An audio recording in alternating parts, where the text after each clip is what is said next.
Ravi de vous retrouver pour cette nouvelle édition de votre programme quotidien Midi au Caire en ce lundi le 22 juillet 2024. On commence notre actualité sans plus tarder avec le Premier ministre Moustapha Madbouli qui a félicité le président Abdel Fattah el-Sisi à l'occasion du 72e anniversaire de la révolution du 23 juillet 1952. Madbouli a exprimé ses vœux les plus sincères au président de la République en son nom et au nom de tous les ministres de son cabinet pour cette occasion historique qui restera gravée dans la mémoire de tous les Égyptiens. Dans son message de vœux, Madbouli a rappelé les importantes réalisations de la révolution du 23 juillet qui a ancré les principes de la liberté, la justice et l'égalité sociale. Il a évoqué les grands changements qu'elle avait opérés dans la région arabe et sur le continent africain, mais aussi dans tous les pays en développement, en défendant la liberté de tous les peuples et leur droit à une vie libre et décente. Le Premier ministre a enfin sollicité Dieu le Tout-Puissant de protéger l'Égypte et son grand peuple et de réaliser ses aspirations quant à un avenir prospère et resplendissant. Le Premier ministre égyptien Moustapha Madbouli a rencontré aujourd'hui son homologue ghanéen Nana Akufo-Addo en marge de sa participation à la 6e réunion de coordination mi-année de l'Union africaine à Accra au nom du président de la République Abdel Fattah el-Sisi. Madbouli a affirmé le soutien de l'Égypte au développement du Ghana, rappelant que 24 entreprises égyptiennes opèrent dans différents domaines d'investissement au Ghana.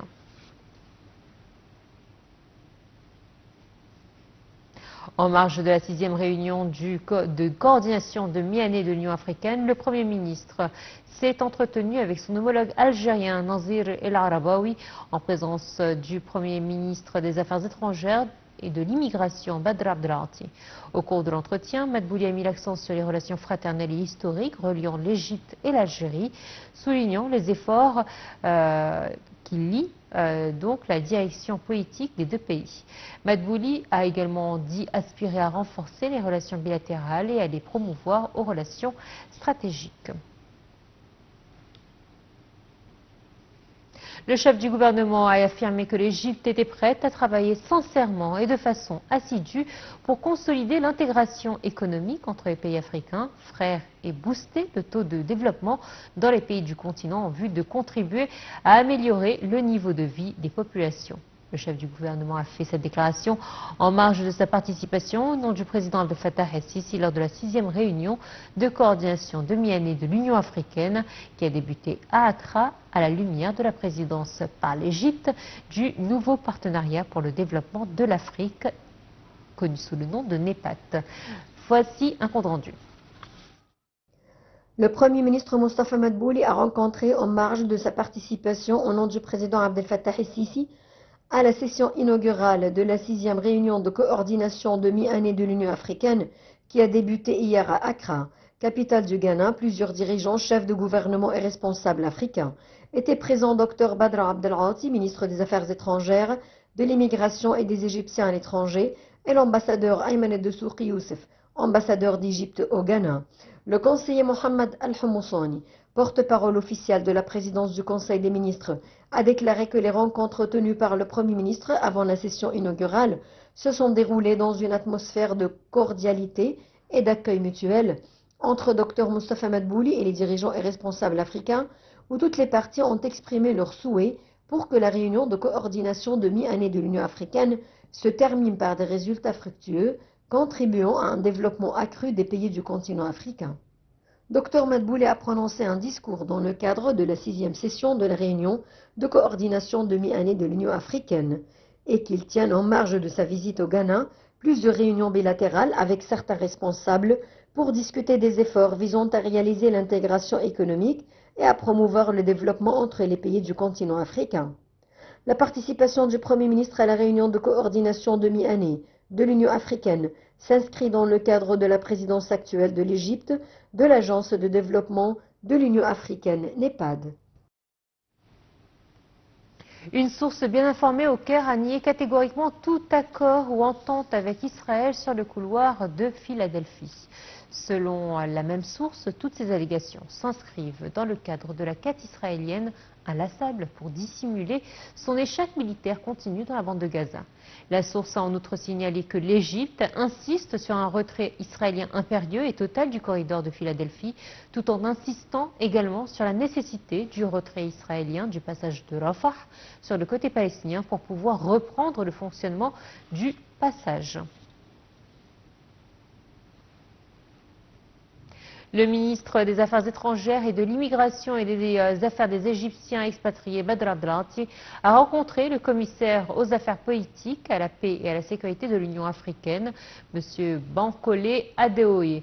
en marge de la 6e session du sommet de coordination de l'Union africaine qui se tient actuellement dans la capitale ghanéenne, Accra. Voici les détails. Le ministre des Affaires étrangères et de la Migration et des Égyptiens à l'étranger, Dr Badr Abdelghati, a rencontré M. Bankole Adeoye, commissaire aux affaires politiques à la paix et à la sécurité de l'Union africaine, en marge de la 6e session du sommet de coordination de l'Union africaine qui se tient dans la capitale Accra. L'ambassadeur Ahmed Abouzid, porte-parole du ministère des Affaires étrangères et de la Migration, a déclaré que le ministre des Affaires étrangères a exprimé son souhait de consulter et de coordonner avec le commissaire de l'Union africaine sur divers sujets liés à l'état de la paix et de la sécurité sur le continent africain, soulignant la volonté de l'Égypte de soutenir l'Union et ses divers organes et de s'engager à travers son adhésion au Conseil de paix et de sécurité africain à renforcer la structure de la paix et les piliers de la stabilité à travers le continent. Dr Abdelghati a expliqué dans ce contexte que les défis sécuritaires croissants et l'expansion des conflits et des souffrances humanitaires associées à ces derniers imposent une intensification des mécanismes de consultation et de coordination entre les organes de l'Union africaine et les États membres. Le porte-parole du ministère des Affaires étrangères a ajouté que le ministre Abdelghati a exposé les grandes lignes du programme de la présidence égyptienne du Conseil de paix et de sécurité en octobre 2024 et les activités que l'Égypte prévoit d'organiser. Il a également exprimé l'espoir de l'Égypte de progresser dans la mise en œuvre des efforts du Centre de l'Union africaine pour la reconstruction et le développement post-conflit en raison de l'importance de ce dossier dans les priorités égyptiennes, notamment avec le leadership du président Abdel Fattah el-Sisi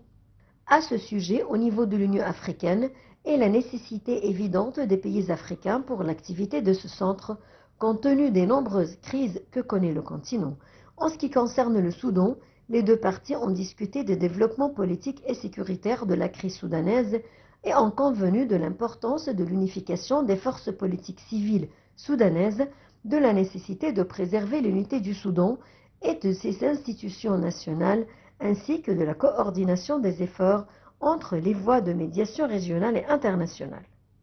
Le ministre des Affaires étrangères a souligné que l'Égypte est consciente de la gravité de la situation actuelle et s'engage avec tous les partenaires concernés et les mécanismes existants pour résoudre la crise dans les plus brefs délais, insistant sur l'importance d'inclure le Soudan dans toute disposition ou proposition liée à la résolution de la crise afin de préserver la propriété des solutions et les propositions par les frères soudanais. Dr Abdelghati a également exprimé la satisfaction de l'Égypte de l'approbation par le Conseil de paix et de sécurité de la demande du gouvernement somalien de prolonger la phase 3 de la mission ATMIS. Il a également discuté des dispositions pour déployer une nouvelle mission de l'Union africaine en Somalie après le départ de la mission actuelle, soulignant la nécessité de fournir tous les moyens de soutien au gouvernement somalien pour réaliser la sécurité et la stabilité. L'ambassadeur Abouzid a ajouté que la rencontre a également permis de discuter du dossier des Grands Lacs, du barrage de la Renaissance, des défis sécuritaires en mer Rouge, ainsi que des derniers développements dans les pays de la Corne de l'Afrique. Le ministre des Affaires étrangères, de l'immigration et des affaires des Égyptiens expatriés, Badr Abdelghati, a fait l'éloge des relations historiques entre l'Égypte et l'Angola, ainsi que leur essor qu'elles connaissent au cours de la dernière période, notamment après la visite du président Abdel Fattah el-Sisi en Angola en juin 2023. Le ministre s'est exprimé lors d'un entretien téléphonique hier avec son homologue angolais, Tété Antonio, tenu en marge de la 6e réunion de coordination à mi-parcours de l'Union africaine à Accra. Le chef de la diplomatie égyptienne a souligné lors de l'entretien l'importance de donner suite à la dynamique réalisée par la visite du président Sisi, d'aspirer à une visite au Caire du président de l'Angola, João Lourenço, ainsi que de renforcer les relations bilatérales à tous les niveaux, en particulier dans les domaines d'infrastructures, des énergies, des activités commerciales et agricoles, des industries pharmaceutiques et de l'éducation.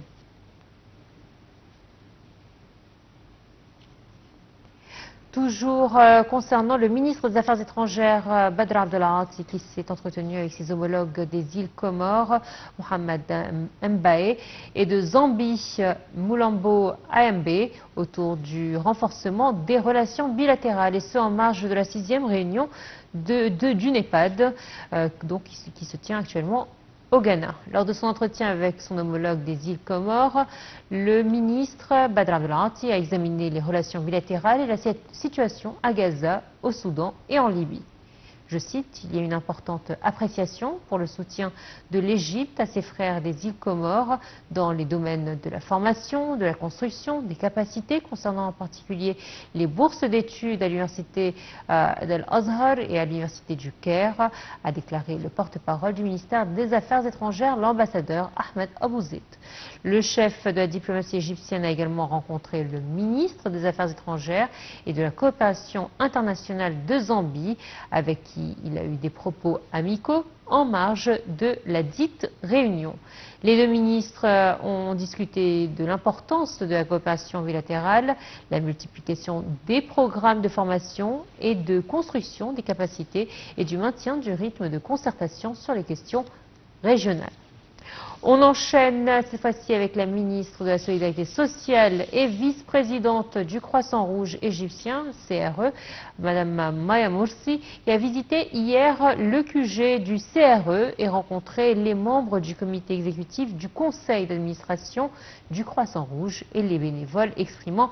son appréciation pour les efforts nombreux et distingués fournis par le Croissant Rouge égyptien au niveau national et international. Elle a exprimé ses sincères remerciements et son appréciation à Madame Entasar Sisi, la Première Dame, pour son intérêt de soutenir et de suivre les activités et les efforts du Croissant Rouge égyptien et pour sa visite au QG à plusieurs reprises, tout en saluant les secours et l'aide humanitaire apportés par ce grand édifice. Madame Maya Morsi a aussi passé en revue les efforts du Croissant Rouge égyptien pour répondre aux crises et catastrophes internationales, à savoir à Gaza, en Libye, en Syrie et en Turquie.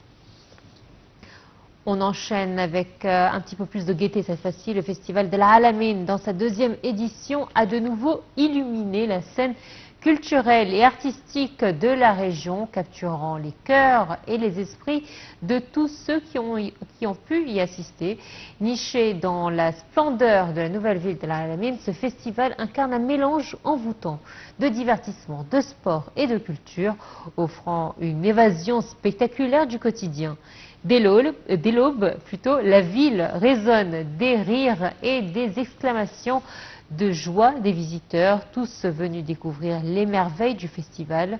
L'agenda, toujours riche et varié, propose des activités pour tous les goûts et toutes les générations, des concerts envoûtants de grands artistes aux expositions artistiques en passant par des compétitions sportives. Chaque moment est une célébration de la diversité et de la créativité humaine. Parmi les témoignages recueillis par la presse locale, les visiteurs ont exprimé leur émerveillement face à la beauté de la ville révélée par le festival. Le timing du festival est parfait pour admirer la splendeur de cette ville magique.